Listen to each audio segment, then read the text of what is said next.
The 5 cadets trudged up the steep mountain path, their heavy packs digging into their shoulders. The Colorado air was thin and cold, making each breath a little harder than the last. Jack Miller led the group, his tall frame moving with purpose, despite the difficult terrain. "How much further to the checkpoint?" Olivia Wright called from the back of the line.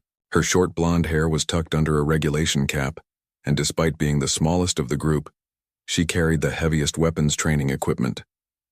Jack checked his navigation device. "Another 3 miles. We should make it before sunset, if we keep this pace."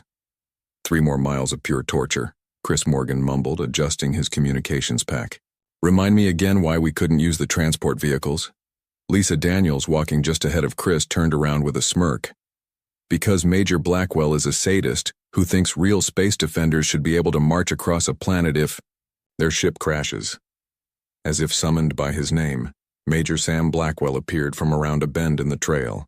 His weathered face showed no sign of the exhaustion that marked the cadets. "Pick up the pace, cadets. The Viridian Alliance won't wait for you to catch your breath if they invade Earth," Blackwell barked. "Miller, your team is falling behind schedule." "Yes, sir," Jack replied, straightening his posture despite the weight of his pack. "We'll double-time it to the checkpoint." Nathan Patel, who had been quietly monitoring the group's physical condition as the team medic, spoke up. "Sir, with respect, we should maintain our current pace. The elevation is affecting our oxygen levels, and pushing harder could—" "Did I ask for your medical opinion, Cadet Patel?" Blackwell interrupted. "No, sir. The Kavari troops of the Viridian Alliance train in environments far more hostile than this. If you can't handle a little mountain air, you have no business defending Earth." Blackwell's voice was firm, but not entirely unkind. "Now move out. I want your camp set up before nightfall." The cadets continued their march as Blackwell disappeared, back up the trail. Once he was out of earshot, Chris let out a long sigh. "Sometimes I think he forgets we're still cadets, not his old Special Forces team." Lisa nodded. "He's been extra tough since the Viridian Alliance started making those claims on the Jupiter moons. Can you blame him?" Nathan said quietly. "If what the intelligence reports say about the Kavari is true, we're going to need every bit of training we can get." The North American Space Defense Academy had been on high alert for months. The Viridian Alliance, a coalition of 3 alien species from a nearby star system, had been pushing deeper into Earth's solar system. The Kavari, their elite military force, had a reputation for ruthlessness that made even seasoned commanders nervous. As the sun began to set, the cadets finally reached their designated checkpoint, a small clearing near a mountain stream. They worked together efficiently to set up their shelter units, falling into the rhythm they had developed over 3 years of training together. Jack organized the camp layout while Olivia secured the perimeter. Lisa set up their power station as Nathan prepared their rations and checked everyone for signs of altitude sickness. Chris established their communications array, though he frowned as he checked the readings. "That's weird," he muttered. "What's up?" Jack asked, kneeling beside him. "I'm getting some unusual interference patterns. Could be atmospheric, but—" Chris adjusted some settings on his equipment. "It's not like any weather pattern I've seen before." Lisa joined them, her curiosity piqued. "Let me see that." She studied the readouts with intense concentration, her eidetic memory comparing the patterns to everything she had ever learned about signal interference. "This looks almost like the distortion patterns created by certain types of energy shields." "Energy shields," Jack repeated. "Like what the Viridian ships supposedly use?" Before Lisa could answer, Major Blackwell emerged from the growing darkness. "Status report, Miller." Jack stood quickly. "Camp is established, sir. Perimeter secured, rations distributed. But Chris and Lisa have detected some unusual interference patterns in our communications." Blackwell's expression darkened as he examined the readings. "Probably just the storm moving in. The forecast called for some heavy electrical activity tonight." As if to confirm his words, they could see dark clouds gathering above the mountain peaks. The wind picked up, bringing with it a sharp chill that cut through their uniforms. "Complete your evening duties and get some rest," Blackwell ordered. "Tomorrow's exercise starts at 0500 hours. We'll be simulating first contact with a potentially hostile force." The cadets exchanged glances at the irony of practicing for an alien encounter while real aliens were pushing at the borders of their solar system. Later that night, as the others slept in their shelter units, Jack sat by the small heating unit, unable to rest. The strange interference pattern bothered him more than he had admitted. He slipped outside, careful not to wake the others. The night was eerily quiet. The storm that had threatened earlier seemed to have passed, but something felt wrong. The sky above was too clear, the stars too bright, and some of those stars appeared to be moving. Jack blinked and looked again. 3 lights were definitely moving across the sky, too purposeful to be satellites, too large to be aircraft. As he watched, they slowed and seemed to hover directly above the mountain range. His heart pounding, Jack ducked back into the shelter and shook Chris awake. "Something's up there," he whispered urgently. "I need you to check if we can get any readings." Chris groggily followed Jack outside with his equipment. One look at the sky had him fully alert. "Those are not Earth vessels," he said, his voice barely audible. "The size and configuration, nothing we have moves like that." By now, Olivia and Lisa had awakened and joined them outside. Nathan emerged moments later, followed by Major Blackwell.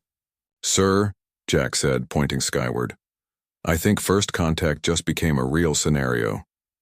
The 6 humans stood in silence as the lights grew larger, revealing massive ships unlike anything in Earth's fleet. The vessels settled into position, hovering silently above them. "Communication systems are completely jammed," Chris reported, his fingers flying over his equipment. "I can't reach the academy or any emergency channels." "It's them, isn't it?" Lisa whispered. "The Kavari." Major Blackwell's face was grim in the strange light cast by the alien ships. "Those are Viridian warships, Kavari design. Those aren't scouts, that's an invasion force."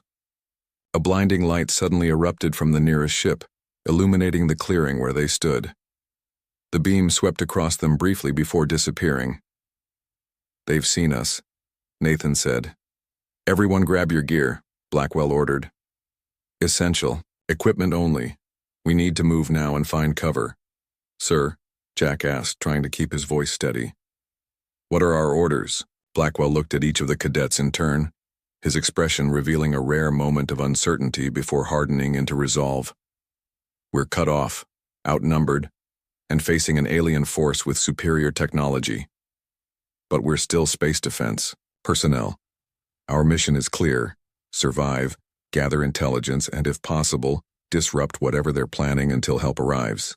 As the first transport vessels began to descend from the massive ships, the 6 humans disappeared into the forest, unaware that their training exercise had just become something far more dangerous, and that the fate of Earth might now rest in the hands of 5 cadets and their instructor. Dawn broke over the mountains, but the 5 cadets and Major Blackwell could barely see it. They had taken shelter in a small cave about 2 miles from their original camp. The alien ships still hovered above, casting strange shadows across the landscape. "I count at least 200 of them," Olivia whispered, lowering her binoculars. "They're setting up some kind of base at the Valley Junction." Jack peered out from their hiding spot. The Kavari troops moved with military precision, setting up structures and equipment. Their bodies were tall and lean, covered in what looked like flexible armor that shifted colors to match the surroundings. Their heads were slightly larger than human, with 4 eyes positioned for maximum visibility. "What do you think they're doing here?" Nathan asked, keeping his voice low. "Major," Blackwell's face was grim. "This is a forward operating base. Classic invasion tactic. Establish a foothold, build up forces, then expand outward." "But why here?" Chris wondered. "There's nothing strategically important about these mountains." "There's us," Lisa said suddenly. "The North American Space Defense Academy is just on the other side of this range. If they take out our training facilities and cadets, they cripple Earth's future defense force." The realization hit them all. This wasn't random. It was a calculated first strike. "We need to warn the Academy," Jack said, turning to Chris. "Any luck with communications?" Chris shook his head. "They're jamming everything. I can't get a signal out." "Then we need to get closer," Blackwell decided. Find their communication center and disable it, or at least learn more about what they're planning. Sir? Nathan said hesitantly. With all due respect, there are only 6 of us, and hundreds of them. I'm aware of the odds, Cadet Patel, Blackwell replied. But right now, we're the only ones who know they're here. That makes us Earth's first and only line of defense until we can alert others. They waited until midday when the alien activity seemed to lessen. Moving carefully through the forest using every bit of their training, they made their way closer to the Kavari base. The aliens had cleared a large area and set up structures that looked like temporary barracks and command centers. There, Lisa pointed to a tall structure with what appeared to be communication arrays extending from it. That has to be their command center. Good eye. Blackwell nodded. Now we need a closer look. I think I see a patrol pattern, Olivia observed, after watching for several minutes. There's a gap in their coverage every 12 minutes or so. Jack studied the pattern she pointed out. She's right. We could use that gap to get closer to the eastern perimeter. Blackwell nodded. Miller, you and Daniels circle around to the east. Wright and Morgan create a diversion to the north when I give the signal. Patel, you're with me. We'll try to get close enough to that command center to gather intelligence. They split up, moving carefully through the underbrush. Jack and Lisa made their way east, staying low and moving only when they were sure they wouldn't be seen. They reached a position about 50 yards from the alien perimeter. What do you think those devices are? Lisa whispered, pointing to small objects planted in the ground at regular intervals. Some kind of sensors, maybe, Jack replied. We'll have to be careful to... A twig snapped behind them. They both froze, then slowly turned to find themselves facing a cavalry scout. The alien was even more intimidating up close. It stood at least 7 feet tall, its 4 eyes blinking independently as it assessed them. It reached for what appeared to be a weapon. Jack reacted instantly, lunging forward and tackling the alien. Despite its height, the Kavari seemed surprised by Jack's quick movement and strength. Lisa joined the struggle, helping Jack subdue the alien before it could call for help. What do we do now? Lisa hissed, helping Jack hold the struggling alien down. We can't let it go, and we can't... Jack couldn't finish the thought. We take it prisoner, Lisa decided. It might have valuable information. They used their survival gear to bind the Kavari, who had stopped struggling and was watching them with what seemed like curiosity. Can you understand us? Lisa asked slowly. The alien made a series of clicking sounds, then seemed to adjust something on its armor. A mechanical voice emerged. I understand your primitive language. You are humans. Yes, Lisa confirmed. Why are you here? What do you want? This is war exercise, the alien replied through its translator. First phase of operation. Test human. Defenses before main force arrives. Jack and Lisa exchanged alarmed glances. Main force? Jack asked. How many? 3 battle fleets, the Kavari replied. You will be conquered soon. Before they could ask more questions, they heard a commotion from the base. Olivia and Chris had created their diversion, but something had gone wrong. The sounds of energy, weapons filled the air. We need to get back to the rendezvous point, Jack said urgently. They secured their prisoner and began making their way back through the forest. When they arrived at their meeting place, they found only Chris waiting for them, breathing hard and with a singed uniform. What happened? Where are the others? Jack demanded. The diversion worked too well, Chris explained between breaths. We set fire to one of their supply containers, but it must have had something explosive inside. The whole thing went up. Olivia, and I got separated running from patrols. I don't know where she is now. And Major Blackwell? Nathan? Lisa asked. Chris shook his head. I saw Nathan take a hit from some kind of energy weapon. The major went back for him, told me to run. That's the last I saw of them. Jack felt the weight of leadership fall onto his shoulders. With Major Blackwell missing, he was the highest-ranking cadet. We have a prisoner, he told Chris, indicating the bound Kavari. It says this is just the advance force. There are 3 battle fleets coming if we don't stop them. Chris's face paled. What can we possibly do against that? Lisa, who had been studying the alien closely, spoke up. I noticed something when we were handling this one. It seemed to react strongly to certain sounds. When Jack's equipment made that high-pitched beep, did you notice how it flinched? Jack nodded slowly. You think they have sensitive hearing? More than that, Lisa said.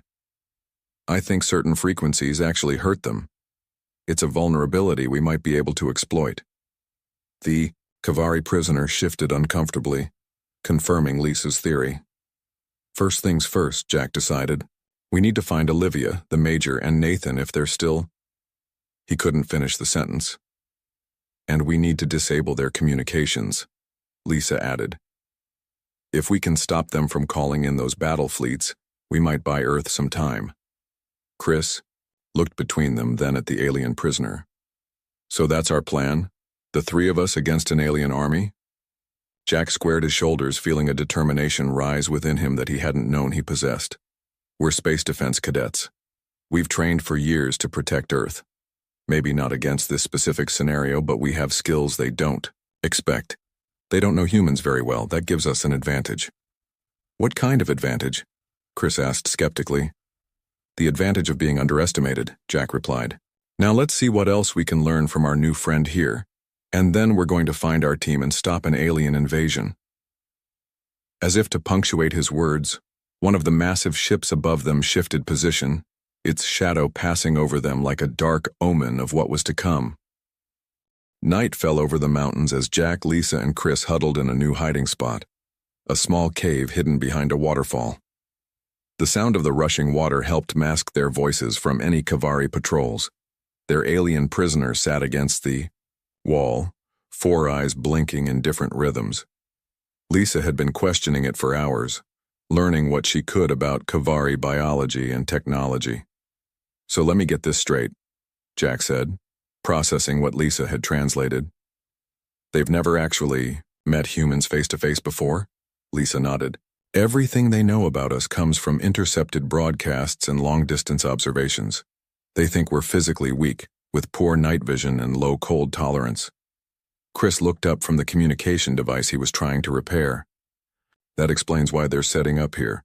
They probably think the mountains will slow us down if we try to counterattack. Jack paced the small cave. What else did you learn?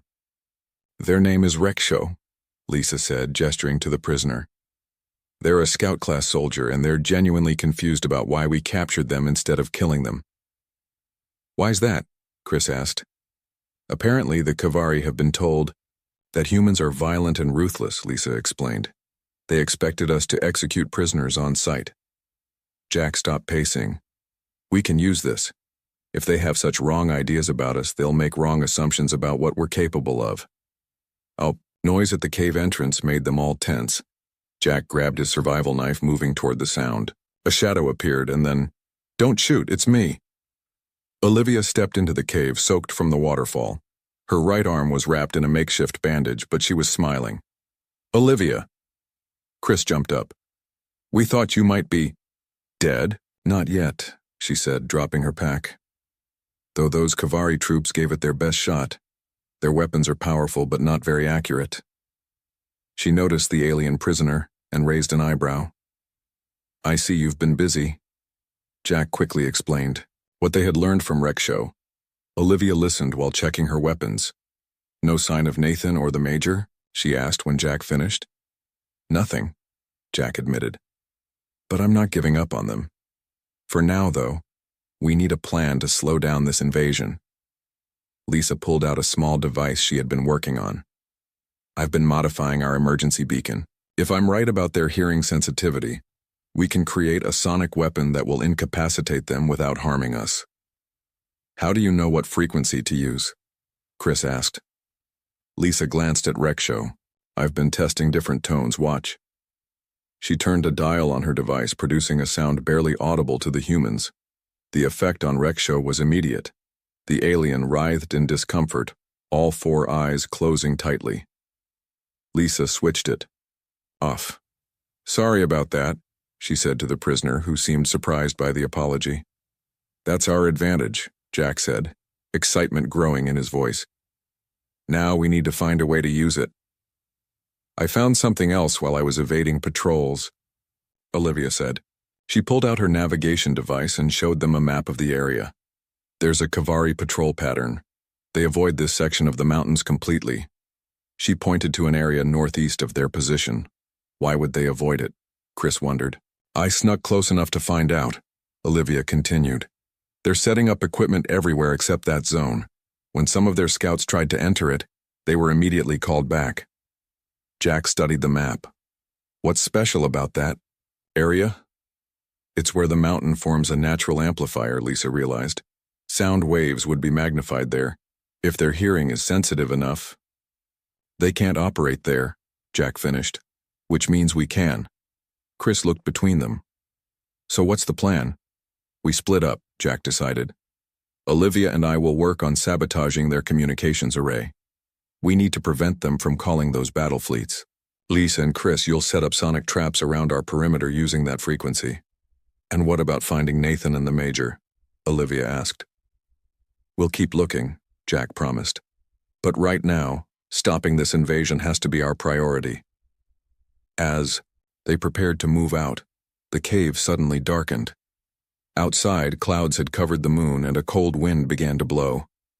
The temperature dropped rapidly. Weather's changing, Chris observed. Looks like a mountain storm. Perfect, Jack said. Let's use it for cover. They secured Rexho in the cave with enough supplies to last a day and moved out into the gathering storm. The wind howled around them, and soon snow began to fall. Unusual for this time of year, but not unheard of in the high mountains.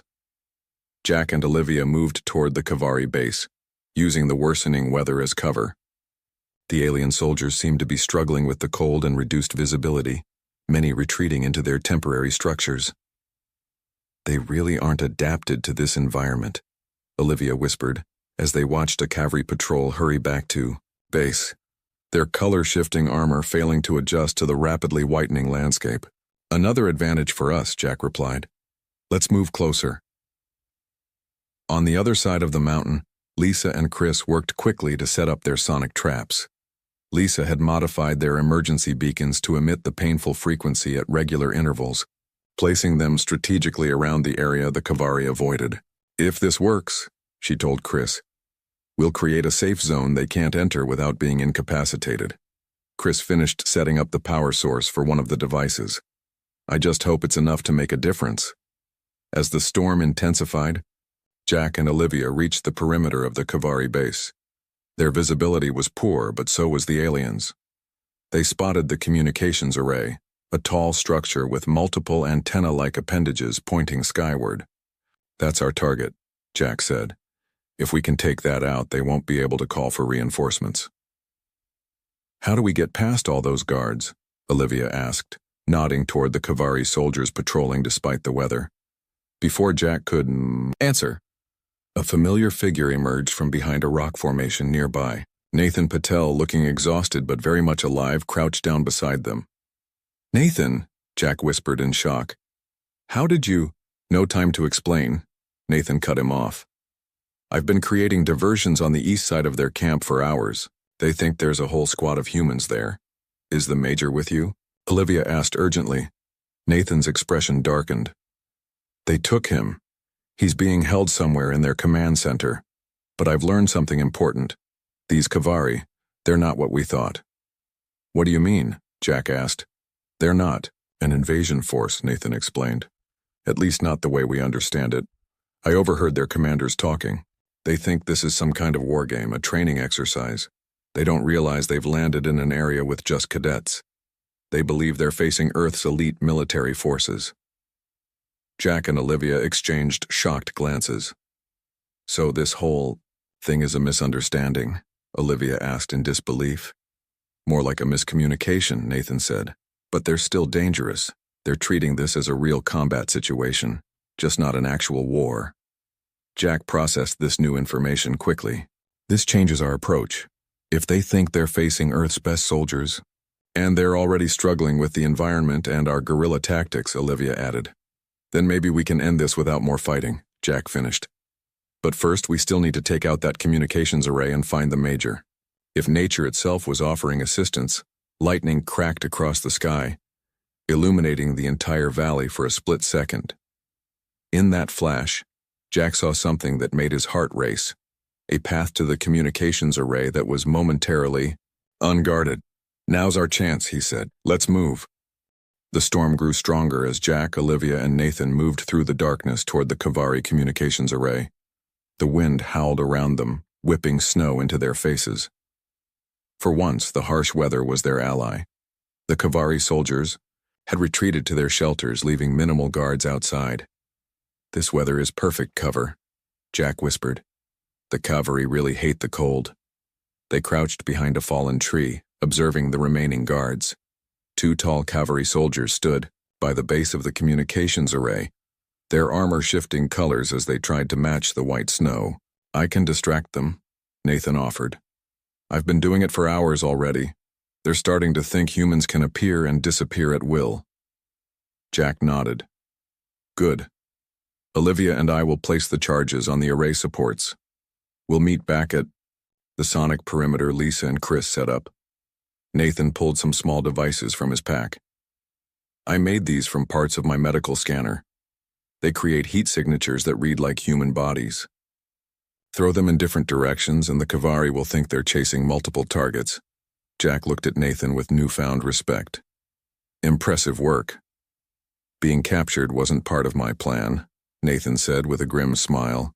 "So I've been making sure it doesn't happen again." With their plan set, Nathan moved to the east side of the camp. Minutes later, they heard shouts from the Kavari guards. Nathan had created his diversion. The guards by the communications array rushed toward the commotion, leaving their post unprotected. "Now," Jack whispered. He and Olivia sprinted through the snow to the base of the array. While Olivia stood guard, Jack placed small explosive charges on the main support beams. These weren't standard military explosives. They had made them from the propellant in their emergency flares packed into small containers. "Hurry," Olivia hissed. "They're coming back." Jack set the last charge and started the simple timer, another piece of equipment they had modified from their survival gear. 5 minutes. Let's move. They retreated into the storm just as Kavari reinforcements arrived at the array. The aliens seemed confused, their four eyes scanning in all directions but failing to spot the humans in the blizzard conditions. Jack and Olivia made their way to the rendezvous point, hoping Nathan had also escaped. As they approached the sonic perimeter Lisa had created, they heard a high-pitched whine, almost too high for human ears to detect. "The sonic traps are working," Olivia noted. They found Lisa and Chris inside the protected area, huddled beside a small heat source. "Any sign of Nathan?" Lisa asked immediately. "We got separated," Jack admitted, "but he knows where to meet us." Chris pointed to his communication equipment. "I've been monitoring Kavari frequencies. There's a lot of confusion in their ranks. They keep reporting human soldiers appearing everywhere." "That's Nathan's work," Jack explained. "There's something else," Chris continued. "I think I picked up where they're holding Major Blackwell. There's a structure on the north side of their camp with higher security." "Then that's where we go next," Jack decided. Before they could make plans, an explosion lit up the night sky. The communications array collapsed in a shower of sparks and metal, falling onto several nearby Kavari structures. "Perfect timing," Olivia said with satisfaction. Minutes later, Nathan appeared through the snow, breathing hard but unharmed. "Did you see that?" he asked, excitement in his voice. "Their communications are completely down." "Good work, all of you," Jack said. "Now we need to rescue the Major." Lisa held up her hand. "Wait. I've been thinking about what Nathan discovered, that the Kavari believe this is a training exercise. We can use this to our advantage." "How?" Olivia asked. "Psychological warfare," Lisa explained. "If they think they're facing Earth's elite forces, let's convince them they're hopelessly outmatched." Jack caught on quickly. "Make them think they're surrounded by a much larger human force." "Exactly," Lisa said. "I've modified our communication devices to broadcast on their frequencies. We can send false reports of human troops converging from all sides," Chris added.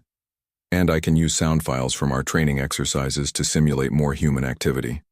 Plus, Olivia said, examining her weapons, we can set up more diversions, make it look like we have superior technology. Nathan nodded thoughtfully. From what I observed, the Kavari have a rigid chain of command. If we can create enough chaos, their structure might break down. And if we can capture their commander, Jack reasoned, we might be able to end this without more fighting. They spent the next hour preparing their psychological campaign. Lisa programmed false communications. Chris set up sound devices around the perimeter. Olivia and Nathan prepared more diversions using their limited supplies. When everything was ready, they launched their plan. False communications flooded Kavari channels. Sonic devices activated around their camp, creating painful noise for the aliens while remaining barely audible to humans. Small explosions and light shows created the illusion of advanced human weapons being deployed. From their vantage point, the cadets watched the Kavari camp descend into confusion. Soldiers ran in different directions, unable to establish a coherent defense against the phantom human forces. It's working, Chris whispered in amazement. Now for Phase 2, Jack said. We need to find the Major and locate their commander. Using the chaos as cover, they approached the northern structure Chris had identified. 2 guards remained at the entrance, looking nervous as chaos erupted around them. I'll handle this, Olivia said. She took aim with her modified sonic device and activated it. The guards immediately doubled over, 4 eyes clenched shut in pain. Jack and Nathan rushed forward, subduing the disoriented aliens with quick strikes. To pressure points Nathan had identified from studying their prisoner. They dragged the unconscious guards aside and entered the structure. Inside, they found a surprised Kavari officer standing over a holographic display. Before the alien could react, Lisa activated her sonic device, and the officer collapsed to the floor, writhing in pain. Secure him, Jack ordered. In the next room, they found Major Blackwell bound to a chair but very much alive. His face showed signs of questioning, but his eyes lit up when he saw his cadets. Miller. I knew you'd figure it out, he said as Jack cut his restraints. Sir, we've learned this is all a misunderstanding, Jack explained quickly. The Kavari think they're in a war game against Earth's military, not cadets. Blackwell stood, rubbing his wrists. I know. Their commander told me during interrogation. His name is Zor Tavik. He's been trying to prove his troops' readiness by staging this exercise. Where is he now? Nathan asked. That's him, Blackwell said, nodding toward the officer they had just captured. Commander Zor Tavik himself. The cadets looked at the alien commander with new understanding. As Zor Tavik regained his composure, all 4 of his eyes widened in what appeared to be shock. You are not elite soldiers? He asked in halting English, his translator struggling with the concept. No, Jack replied firmly. We're cadets, students, in training. The alien commander looked from one human face to another as something like horror dawned in his expression. Then who has been defeating my forces? Zor Tavik demanded. Who deployed the sonic weapons, the stealth tactics, the communications disruption? Major Blackwell smiled grimly. You're looking at them, Commander. 5 cadets from the Space Defense Academy who adapted, improvised, and overcame your invasion force.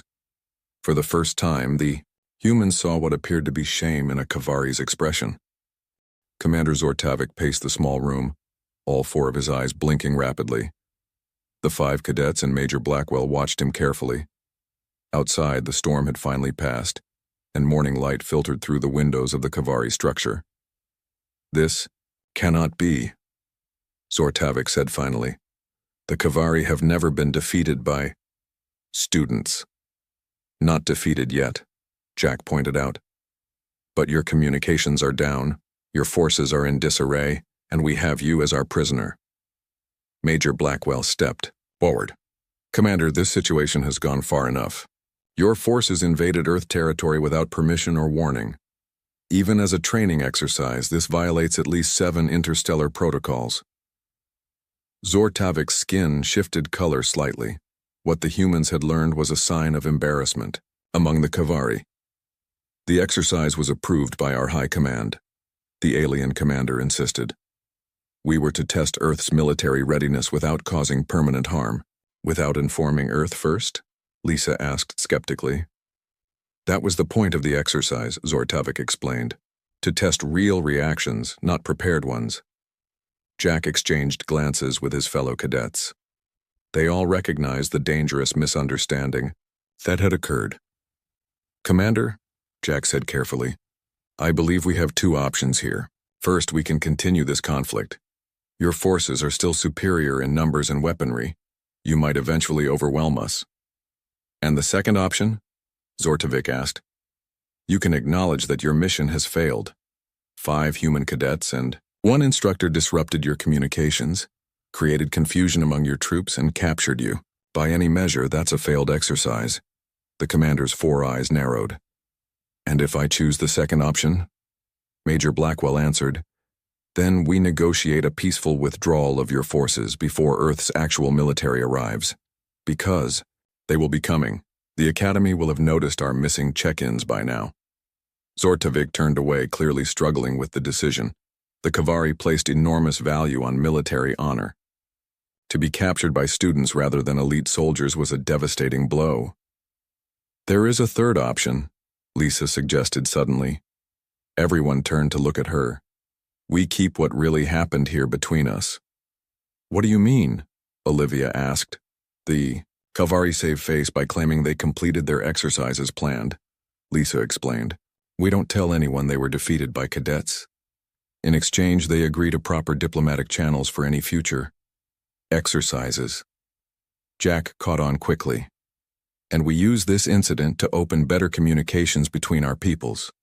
Turn a mistake into an opportunity. Zortavik studied the humans with new interest. You would do this? Allow us to leave with our honor intact? Preventing a war is more important than bragging rights, Nathan said quietly. The alien commander was silent for a long moment. Then he straightened to his full height. I must consult with my officers. Under guard, Zortavik was allowed to speak with his second-in-command through a secure channel. The conversation was brief. My officers agree to your terms, he announced, upon returning. We will withdraw our forces immediately. Jack looked to Major Blackwell, who nodded his approval. There's one more thing, Jack said. We need to be sure this doesn't happen again. We need some kind of direct communication link between our governments. I am authorized to provide emergency communication codes, Zortavik conceded. This will connect directly to our diplomatic corps. As the agreement was finalized, a new sound filled the air, the distant thrum of approaching aircraft. Chris checked his newly functioning communication device. Earth forces, he confirmed. Multiple squadrons. They'll be here in minutes. Then, we need to move quickly, Major Blackwell said. He turned to Zortavik. Order your ships to pull back to high orbit as a sign of good faith. Leave the ground forces to withdraw in an orderly fashion. The commander issued the orders. Above them, the massive Kavari warships began to rise higher into the atmosphere. As they stepped outside, they saw Kavari troops already boarding their transport vessels. The aliens moved with military precision despite their defeat. They're actually doing it, Olivia remarked. They're leaving. Of course, Zortavik said stiffly. The Kavari always honor our agreements. The Earth aircraft appeared on the horizon, sleek military jets followed by transport helicopters. They circled the area cautiously, clearly surprised to see the alien forces withdrawing. Major Blackwell used the cadets' communication equipment to make contact with the approaching Earth forces. This is Major Samuel Blackwell with 5 cadets. From Group 7. We have negotiated a peaceful withdrawal. Hold your positions and do not engage. Major, came the surprised response. We've been searching for you for days.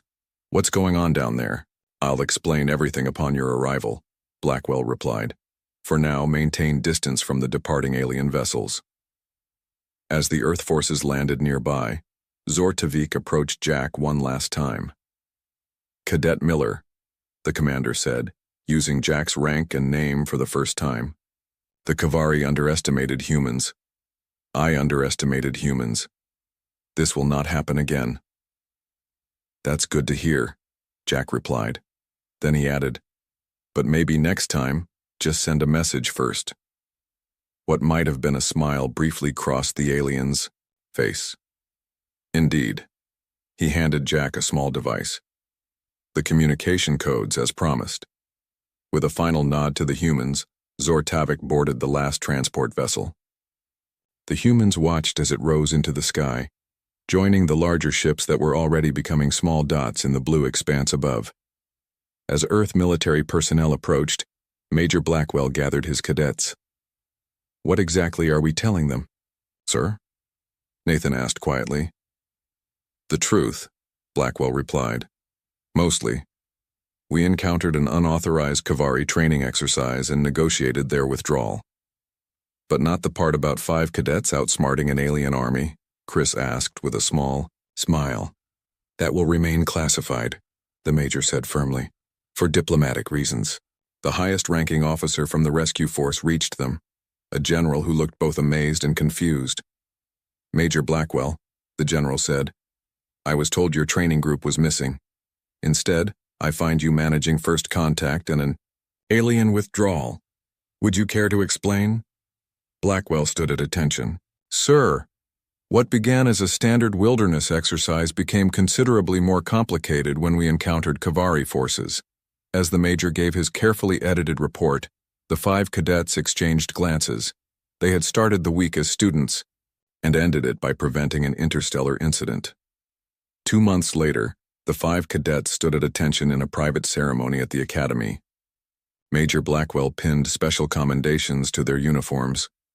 For exceptional service beyond the call of duty, he said formally. Then, more quietly, and for teaching the Kavari, and me, to never underestimate what determined humans can accomplish, even when outnumbered and outgunned. Jack looked at his friends, Lisa, Nathan, Olivia, and Chris. They had been sworn to secrecy about the full story, but they knew the truth. 5 cadets had faced an alien army and prevailed not through superior firepower, but through intelligence, adaptability, and courage. As they left the ceremony, a communication officer rushed up to them with an urgent message. Cadet Miller? There's a transmission coming in on a special frequency. It's from someone called Zortavik. He's requesting to speak with the cadets who changed Kavari battle doctrine. Should I tell him you're unavailable? Jack smiled at his fellow cadets. No, he said. Tell him we'll take the call. I think this is the beginning of a very interesting relationship. The Zephyrian fleet floated through the darkness between stars, their ships damaged and burning.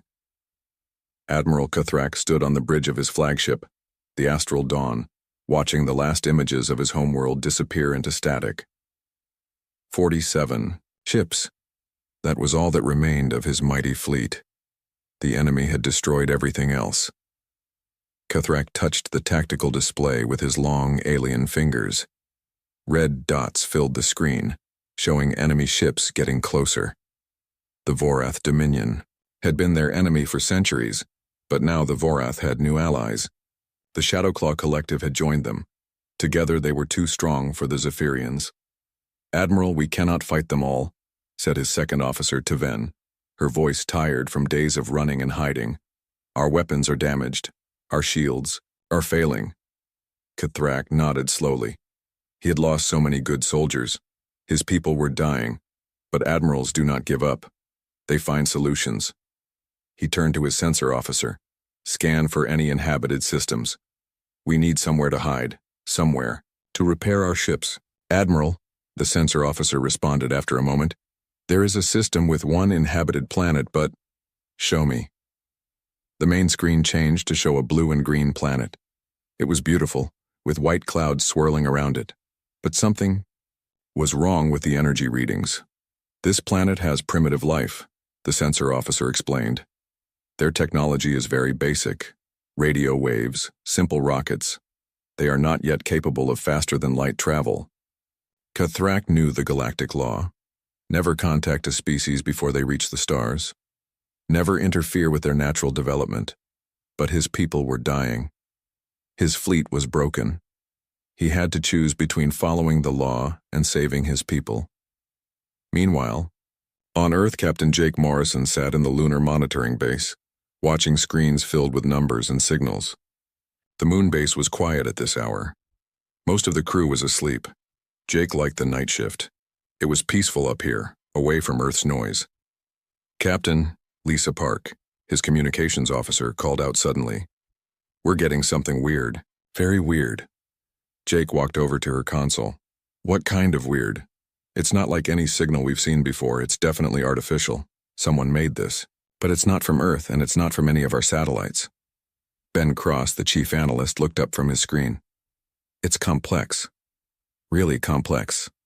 Like they're trying to tell us something." Jake's heart started beating faster. His whole life, he had wondered if humans were alone. Now maybe he had his answer. "Can you figure out what they're saying?" Lisa worked for hours, her fingers flying over the keyboard. Ben helped her, running programs to decode the signal. Slowly, patterns started to appear. Pictures, numbers, star maps. "Oh my God," Lisa whispered. "Jake, you need to see this." The screen showed a star map, but this map had more detail than anything humans had ever created. It showed systems they had never discovered. And there was a message, repeated over and over. "It's a distress call," Ben said, his voice amazed. "Someone out there is asking for help." Jake studied the data. The message included coordinates, tactical information, and something that looked like enemy positions. Whoever sent this was running from something. And they were losing. Back on the astral dawn, Cuthrack waited.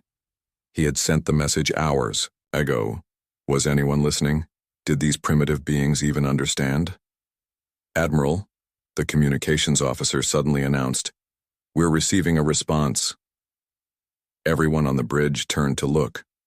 Cuthrack felt hope for the first time in days. "Put it through." The response was simple, just a series of mathematical sequences and a single image. The image showed the blue planet with a small moon. Then numbers appeared. Coordinates. A meeting place. "They understood," Tivan said, amazement in her voice. "These primitives understood our message." Cuthrack studied the data.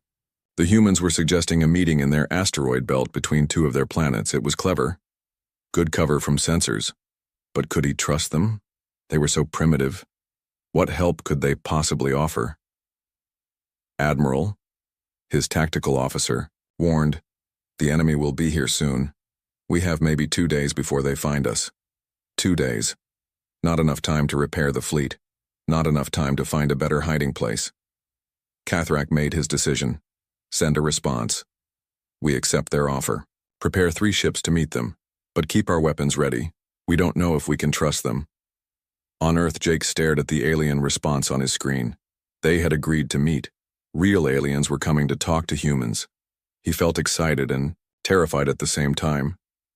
"We need to tell someone," Lisa said. "This is too big for us to handle alone." Jake nodded. "But we need to be careful. We don't know who we can trust with this information. And we don't know if these aliens are friendly."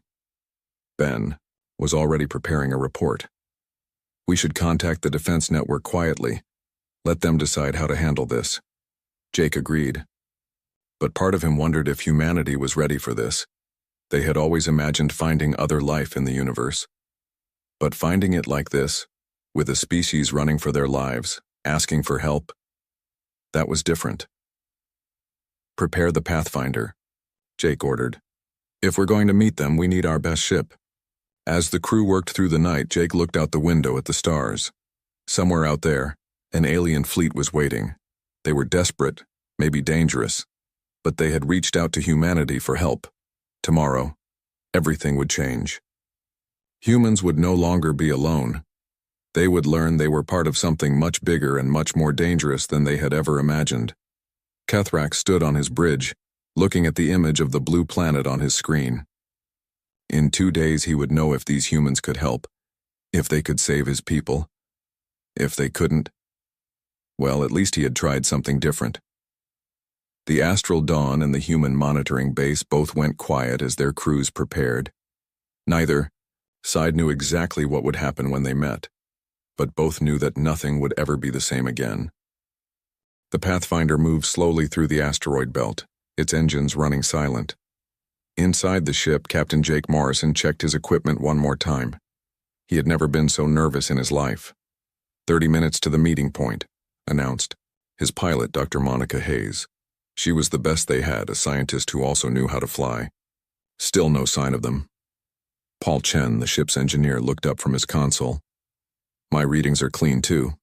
Either they're very well hidden, or they changed their minds. Jake walked to the observation window. The asteroid belt stretched out. Before them, rocks of all sizes floating in the darkness. Somewhere out there, alien ships were waiting. "Captain," said Marine Commander Alex Rodriguez, checking his weapons. "My team is ready, just in case things go wrong." Before Jake could respond, Paul shouted, "I've got them. 3 ships coming. In fast, they're... Wow!" The main screen lit up. 3 alien ships appeared, their design unlike anything humans had ever imagined. They were sleek and curved, with energy patterns dancing across their hulls. Even damaged, they looked incredibly advanced. "Open a channel," Jake ordered. The alien face that appeared on the screen made everyone gasp. Ketherick had dark blue skin, with intricate patterns. His eyes were large and intelligent. When he spoke, a translator turned his words into English. "Human vessel Pathfinder, I am Admiral Ketherick of the Zephyrian Fleet. You have our gratitude for responding. Admiral Ketherick, I'm Captain Jake Morrison. We're here to help if we can. What's your situation?" Ketherick's expression became grim. "We are being hunted. Our fleet is broken, our homeworld is destroyed, the enemy will find us soon." Dr. Monica Hayes leaned forward. "May we see your technical specifications? Perhaps we can suggest modifications to help your ships." Ketherick looked surprised. "You wish to review our technology? Your race is still primitive." "Maybe so," Paul Chen interrupted. "But sometimes different perspectives help. We've had to solve problems with limited resources all our lives." Ketherick hesitated, then nodded. "Very well. We will share our data." Information flooded the Pathfinder's computers. Paul's eyes widened as he studied the alien technology. "This is incredible, but I see some inefficiencies." "Inefficiencies?" Ketherick's advisor, Tiven, sounded offended. "Our technology has served us for millennia." "I'm sure it has," Paul said respectfully. "But look here." He pointed to his screen. "Your shield generators use a lot of power. We could modify the energy distribution to increase efficiency by 30%. Tiven studied the human's suggestion. Her eyes widened. This could work. We never considered this approach." Monica joined the conversation. "And your weapons, systems. You're using direct energy attacks, but the Vorath have adapted. What if we introduced biological countermeasures?" "Biological weapons?" Ketherick asked. "Not exactly," Monica explained. "Think of them as targeted environmental changes. Earth has many extreme environments. We've learned how to adapt. Your enemy might not be so flexible." As the 2 species exchanged ideas, alarms suddenly blared on both ships. Paul's hands flew across his console. "We've got incoming. 2 ships. Vorath design." Jake immediately contacted Ketherick. "Admiral, we need to work together now." Ketherick nodded quickly. "Agreed. My tactical officer will coordinate with yours." Alex Rodriguez stepped forward. "We'll handle close defense. Our fighters are small but maneuverable." The battle was brief but intense. The Pathfinder's unconventional tactics confused the Vorath. Scouts. Human fighters darted between asteroids like insects, too small and quick for the enemy's heavy weapons. Meanwhile, the Zephyrian ships used their modified shields to deflect attacks more efficiently. "They're retreating," Paul announced. "The scouts are pulling back." Ketherick appeared on screen, his eyes wide with amazement. "How did you do that? Your ships are so primitive, yet you fought like seasoned warriors." Jake smiled. "We learn fast, and we don't follow traditional tactics. We can't afford to." "This is remarkable," Tiven added. "In all our centuries of warfare, we never thought to use such irregular combat methods." Monica leaned toward the screen. "That's what happens when you're the underdog. You get creative, or you lose. The two fleets spent the next few hours sharing tactics and technology. The Zephyrians were amazed by human adaptability. Humans had developed dozens of ways to hide, fight, and survive against superior forces. The Zephyrians had relied on their advanced technology for so long, they had forgotten how to think creatively. "Admiral Cathrak," Jake finally said, "we'd like to propose something. Come to our system. Hide your fleet where our enemy won't find you. We'll work together to prepare for the larger battle." Cathrak consulted with his officers. "The risk is great. If the enemy discovers we brought you into this war, they already know we exist," Alex pointed out. "Those scouts saw us. The best. Defense now is a good offense, but we need time to prepare." Tevan spoke quietly in her own language to Cathrak. He nodded slowly, then turned back to the humans. "Very well, Captain Morrison. We accept your invitation. Our fleet will follow you to Earth's system. May our combined strength be enough to face what comes." As the ships prepared to leave, Paul looked at the alien technology still displaying on his screens. "You know what's amazing? They're so advanced, but they never thought of some basic solutions." Monica smiled. "Sometimes being simple has its advantages. We see problems differently because we've had to struggle." Jake watched the alien ships form up alongside the Pathfinder. "Admiral Cathrak, welcome to our solar system. Let's go home and figure out how to win this war." The combined fleet began their journey back to Earth. Humans and aliens working together for the first time. Neither knew if their alliance would be enough, but they knew they had learned something important. Sometimes the most advanced technology isn't the answer. Sometimes what you need is a fresh perspective, creative thinking, and the willingness to try something new. And sometimes the help you need comes from the most unexpected places. As the stars streamed past, both species began to plan. The real battle was still coming, but now they would face it together. President John Carter sat in the Situation Room deep beneath the White House. The room was full of his most trusted advisors, all staring at screens showing alien ships hiding among Earth's asteroids. "How many people know about this?" he asked. His Defense Secretary, Amy Johnson. "Just our top military and science teams," Amy replied. "We've kept it classified, but we can't hide it much longer." Dr. Richard Gray, the president's science advisor, leaned forward. "Mr. President, these aliens are real, and they're asking for our help.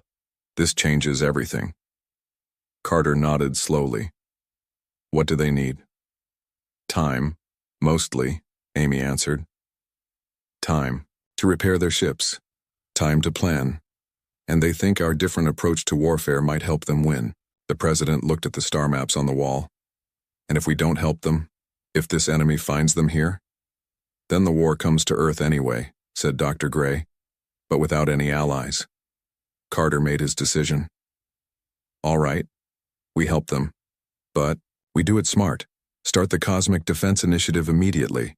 Keep it secret from the public, but prepare our people." Meanwhile, Kate Sullivan stood in an asteroid-based workshop, working alongside the alien engineer Tuvok.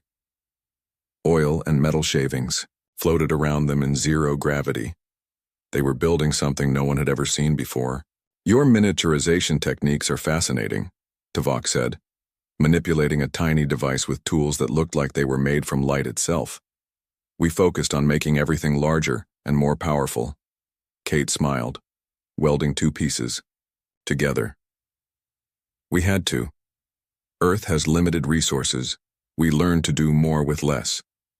Around them, human and Zephyrian workers moved like ants, building and upgrading ships. Human precision met alien power, creating something entirely new.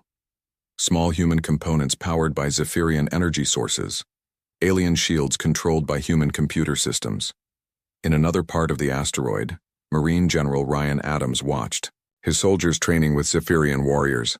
The training was unlike anything he had ever seen. "Again," he shouted, "the enemy won't wait for you to get comfortable." His soldiers moved between obstacles, practicing combat maneuvers alongside tall, blue-skinned aliens. The Zephyrians were strong and fast, but they fought in straight lines following ancient patterns. "Spread out," called Alex Rodriguez, the Marine commander. Use cover. Think like hunters, not warriors. Battle Commander McCren, the Zephyrian military leader, watched with fascination. Your soldiers move like water. They flow around obstacles instead of breaking through them. Sometimes you can't break through, Ryan explained. Sometimes you have to find another way. The training continued for weeks. Humans taught aliens about guerrilla warfare, quick strikes, and deception. Aliens taught humans about energy weapons, advanced shields, and coordinated fleet tactics. Dr. Sam Foster worked in a laboratory that seemed impossible. Part Earth technology, part alien science, all aimed at one goal: understanding the enemy. The Vorath use something called a psionic network, he explained to his team. Their minds are connected, that's how they coordinate so well. His assistant, Anne, looked at the data. So if we disrupt that connection, exactly, they become confused, disorganized. Sam pulled up more information. And the Shadowclaw Collective uses quantum entanglement for communications, instant connection across vast distances. Another scientist, Bobby, raised his hand. Can we block these signals? We're working on it, Sam said. The aliens never thought to defend against these tactics because their enemies never tried them. Working, day and night, the joint team developed countermeasures. Devices that could scramble psionic signals, systems that could disrupt quantum communications, weapons that their enemies had never faced before. In Earth's orbit, something incredible was taking shape. The fusion of human and alien technology created ships unlike anything the galaxy had seen, smaller than traditional Zephyrian vessels, but more versatile, more powerful than human ships but easier to maneuver. Captain Jennifer Lopez stood on the bridge of the prototype ship called Unity. Around her, human and alien crew members worked together smoothly. "Engineering, are we ready for the test run?" she asked. "Ready, Captain," came the reply from both human and Zephyrian engineers. The Unity powered up its hybrid engines. Energy patterns danced across its hull as shields activated. Weapons systems came online, showing a mix of human particle beams and Zephyrian plasma cannons. "She's beautiful," whispered the alien navigator, Sketh. "She's more than that," Jennifer replied. "She's hope." Back on Earth, President Carter addressed his secret council. "How long until the enemy finds us?" "Our scouts estimate 2 weeks," Amy Johnson reported. "Maybe less." "And our preparations?" Dr. Richard Gray pulled up displays showing their progress. "We have 30 hybrid ships ready, another 50 in construction. Our defenses are positioned throughout the solar system. Human and Zephyrian crews are training together effectively." "But is it enough?" Carter asked. No one had an answer. They were about to face an enemy that had destroyed an entire civilization, an enemy with technology and numbers that far exceeded their combined forces. Yet something had changed. Humans were no longer alone, and aliens had learned to think differently. The combination had created innovations neither species could have achieved alone. Jake Morrison, now an admiral in the combined fleet, studied the tactical displays. "We can't win through strength alone," he told his Joint Command staff. "But we don't have to. We just need to make them think differently about fighting." Kethrak nodded in agreement. "Your species has taught us much about adaptability. Perhaps it is time we showed the enemy that war is not just about power." The preparations were nearly complete. Ships were ready, soldiers were trained. New weapons and countermeasures were in place. But most importantly, 2 species had learned to work together, combining their strengths and covering each other's weaknesses. As the days counted down to the expected enemy arrival, both humans and Zephyrians felt something they hadn't experienced in a long time: hope. Not because victory was certain, but because they were no longer facing the darkness alone. The stage was set. The alliance was ready. Now, they just had to survive what was coming. The alarms screamed across every ship in the solar system. Vorath dreadnoughts dropped out of faster-than-light travel at the edge of the system, their massive forms blocking out the stars. Behind them came the sleek shadow ships of the Shadowclaw, collective, nearly invisible against the darkness of space. Admiral Jake Morrison stood on the bridge of the Unity, watching as hundreds of enemy ships appeared on his screens. Next to him, Kithrak remained calm despite the overwhelming numbers. 230 enemy vessels, reported the tactical officer. We have 80 ships ready for combat. Then we use what we planned, Jake said firmly. Lisa, deploy our special weapons. Ben, start the jamming protocols. Captain Lisa Park, now commanding the Communications Warfare Division, smiled grimly. Already on it, sir. Their psionic network is about to get very confused. The first wave of Vorath ships charged forward, expecting to find a broken Zephyrian fleet hiding in fear. Instead, they found carefully placed minefields among the asteroids, automated defense platforms, and ships that moved unlike anything they had ever seen. Launch. Fighters, ordered Colonel Ben Cross from his command ship. Small human fighters swarmed out like angry bees, their size making them impossible for Vorath weapons to target effectively. The Vorath commanders tried to coordinate their attack through their mental network, but Lisa's team had been busy. Electromagnetic pulses scrambled their psionic connections, leaving each ship to fight alone. They're breaking formation, reported an excited human officer. It's working. Meanwhile, Shadowclaw stealth ships tried to slip behind the joint fleet, using their quantum communications to coordinate. But Dr. Sam Foster's quantum jamming devices were ready. The invisible enemy ships suddenly appeared on every radar as their systems failed. Shadowclaw vessels exposed in sectors 4 through 7, announced the scanner operator. Perfect, Jake said. Route all ships to intercept. Ben, your Special Forces team's ready? Marines are loaded and waiting, Ben confirmed. The battle spread across the solar system like wildfire.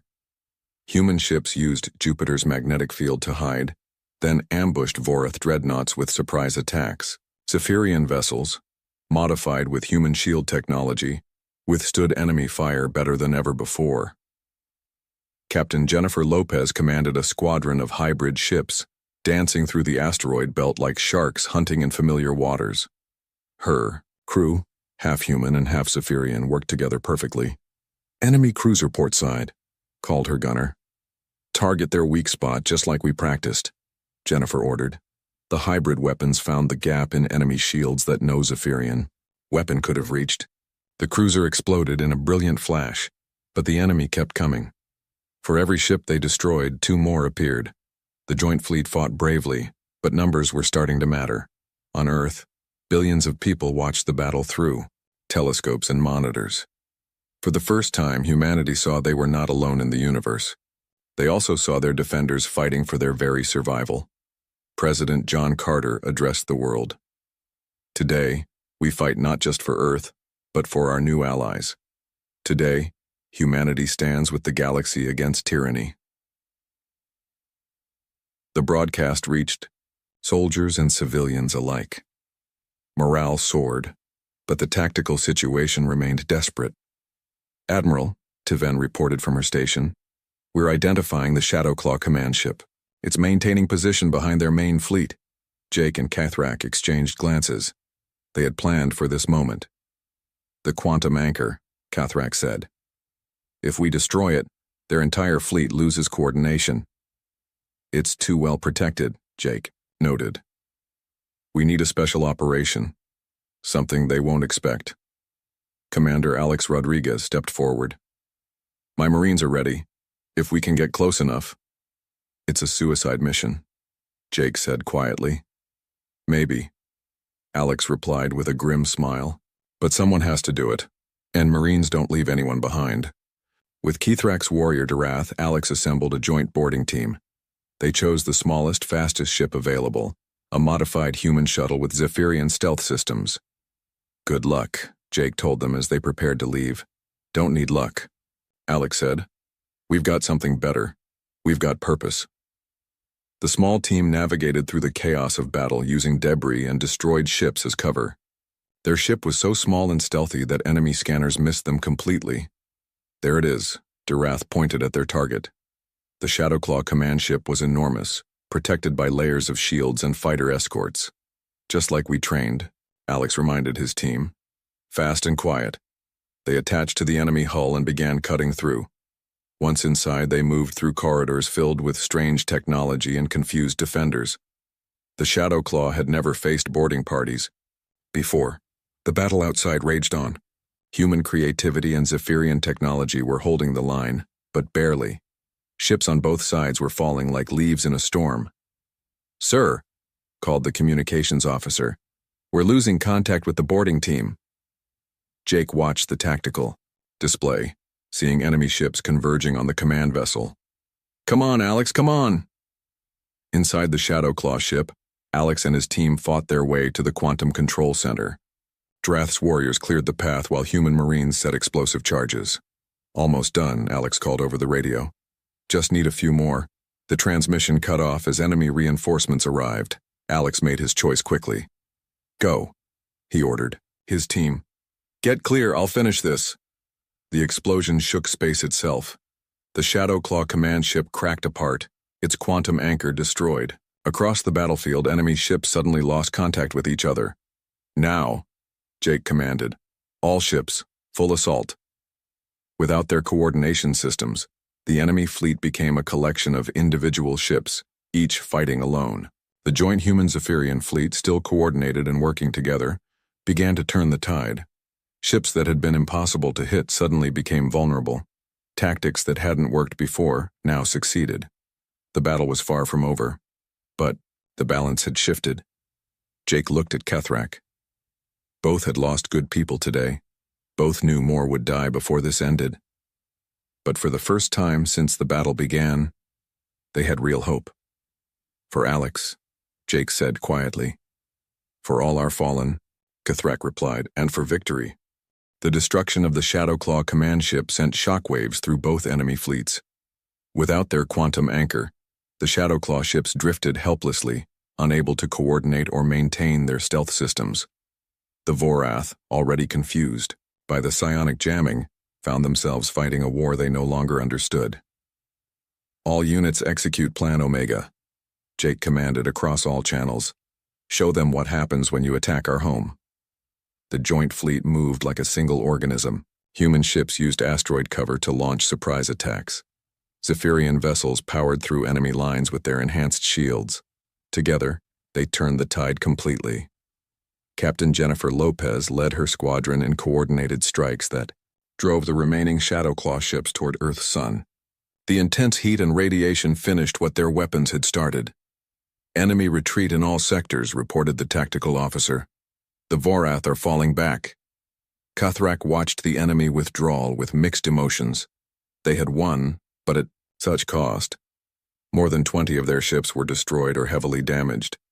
Hundreds of brave souls had died, including Alex Rodriguez. "Admiral Kethrak," came a message from a Vorath command ship. "We acknowledge defeat. We request terms." Jake looked at his alien ally. "Your decision, Kethrak. They destroyed your world." Kethrak considered for a long moment. "Terms are simple. Withdraw from our territories. Return what you have taken. Never threaten peaceful species again, or face the combined might of our alliance." The Vorath commander hesitated, then agreed. One by one, enemy ships jumped away to faster-than-light speeds, leaving the solar system behind. When the last enemy vessel disappeared, silence fell across all frequencies. Then slowly, cheers began. Human and Zephyrian voices joined together in celebration, but the cheering stopped when they counted their losses. Alex Rodriguez was not the only hero who wouldn't be coming home. Many brave souls from both species had given everything for victory. On Earth's moon, a ceremony honored all who fought and died. President Amy Johnson, who had taken office after President Carter died in a final assault on the Vorath flagship, spoke to a crowd of humans and aliens. "We have learned that in the darkness of space we are not alone. We have found friends, allies and brothers in arms. Their courage inspired us. Our creativity helped them. Together we achieved the impossible." Kethrak stood beside her, his blue skin marked with scars from battle. "The Zephyrian people owe a debt that can never be repaid. You opened your home to us. You shared your knowledge. You fought for us as if we were family." The ceremony ended with a promise. Earth would join the Galactic Alliance. technology and knowledge would be shared freely. Never again would any species face extinction alone. 6 months later, Earth had transformed. Alien technology combined with human innovation had brought changes once thought impossible. Clean energy powered every city. Diseases that had plagued humanity for centuries were cured with Zephyrian medical knowledge. Space travel became as common as air travel had been. Captain Jennifer Lopez became Earth's first ambassador to the galaxy. She traveled between star systems representing humanity in a universe that had become much larger and more welcoming. Admiral Jake Morrison continued to command the Joint Fleet, now called the Unity Force. Former enemies sought to join, impressed by what cooperation could achieve. The Unity Force became the model for galactic peacekeeping. Dr. Richard Gray led the scientific exchange program. Human universities now taught alien mathematics. Zephyrian schools included Earth history in their curriculum. Children of both species played together, learning that diversity made them stronger. Cathrak, promoted to Supreme Admiral of the Galactic Alliance Defense Force, established a permanent partnership between humans and Zephyrians. What had begun as a desperate plea for help had become a friendship that changed the galaxy. 5 years after the battle, Captain Ben Cross commanded the newly built Pathfinder II. The ship was a marvel of combined technology, powerful enough to explore the farthest reaches of space, versatile enough to handle any challenge. On a routine patrol at the edge of Galactic Alliance space, Ben received a familiar signal, a distress call, not in standard galactic languages, but in mathematical sequences, a species reaching out for help. "Captain," reported the communications officer, "we're receiving coordinates and tactical data. They're under attack." Ben smiled, remembering how Jake had made the same decision years ago. "Set course for their position, full speed, and prepare." "A message." "What message, sir?" "Tell them help is coming. Tell them they're not alone anymore." As the Pathfinder II jumped to faster-than-light speed, Ben reflected on how much had changed. Earth was no longer a primitive world hiding in the darkness. Humanity had become protectors, teachers, and explorers. The decision to help a desperate, alien fleet had transformed not just Earth, but the entire galaxy. It proved that strength came not from technology or numbers, but from the willingness to help others, even strangers. In the far reaches of space, another species broadcast their desperate plea. They didn't know that humanity had been there once, frightened and uncertain. They didn't know about the alliance that had formed, the battles won, or the peace that followed, but they would learn. Because now, there were protectors in the galaxy, species that had learned that helping others was the greatest strength of all. The Unity Force responded to distress calls across the stars. Human creativity and alien wisdom spread through the galaxy like seeds on the wind. What had started as one species crying for help became a network of mutual support spanning thousands of worlds. On Earth, children looked up at the stars with wonder, knowing that friends lived among them. On alien worlds, young beings learned about a small blue planet where primitive creatures had changed the course of galactic history. The future was uncertain, but it was bright, because when humanity had been given the choice between safety and service, between isolation and alliance, they had chosen to help, and that choice had made all the difference.